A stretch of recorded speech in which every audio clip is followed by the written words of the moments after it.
हम अब तक विद्यार्थी के 4 लक्षणों पर बात करते आए हैं। पहले 4 लक्षण के बाद अब 5वां जो लक्षण है वो है गृह त्यागी।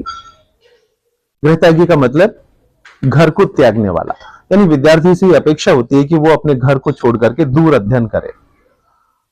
ये जब नियम बनाया गया था उस समय विद्या अध्ययन आश्रमों में होता था, गुरुकुलों में होता था, और विद्यार्थी को अपने घर को छोड़ करके गुरुकुल में जाना होता था।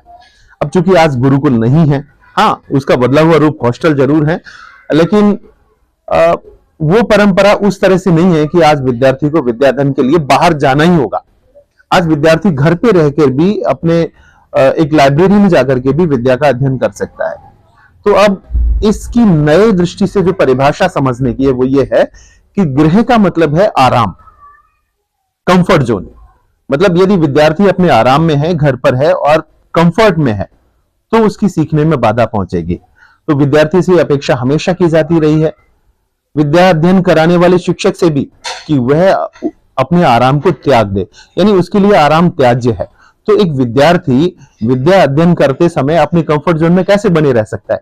इसीलिए अगर इसकी परिभाषा या इसकी व्याख्या ऐसे दी जाए कि एक विद्यार्थी को गृह त्यागी तो होना ही है, लेकिन उसका आश्रय इस तरह से रूढ़ नहीं है कि उसे घर छोड़कर बाहर अध्ययन करना ही है। हाँ, उसे कोचिंग करनी है या फिर पढ़ने के लिए लाइब्रेरी जाना है या बड़े कॉलेज में जाना है तो उसे अपना शहर छोड़ना ही पड़ेगा। लेकिन अब ये एक अनिवार्य लक्षण नहीं कहा जा सकता। अनिवार्य अगर है तो वो इस रूप में कि विद्यार्थी को अपना घर नहीं, अपना कंफर्ट जोन छोड़ना है, और ये कंफर्ट जोन ही उसका घर है जो उसे सुरक्षा देता है और नया सीखने के लिए रुकावट बन जाता है। तो हम अपने 5वें बिंदु को, जो विद्यार्थी का श्रेष्ठ लक्षण है, ऐसे समझ सकते हैं।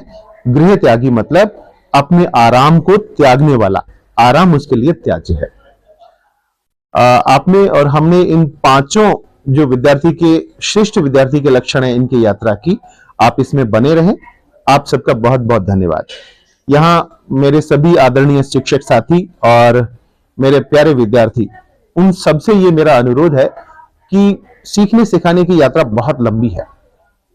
लंबी शब्द यहां ठीक नहीं है, ये उम्र भर की है। अभी हम एक अवस्था में हैं जहां हम औपचारिक रूप से सिखाने और औपचारिक रूप से सीखने के काम में लगे हुए हैं। चूंकि अब ये सीमित नहीं है तो इसके दृष्टिकोण भी बहुत हैं, विषय वस्तु भी बहुत व्यापक है। लगे कि इस दृष्टि पर, इस विषय पर बात करना बहुत आवश्यक है, कृपया मुझे कमेंट में अवश्य अवगत कराएं। आप सबका बहुत सहयोग मिला, इसके लिए धन्यवाद। Thank you.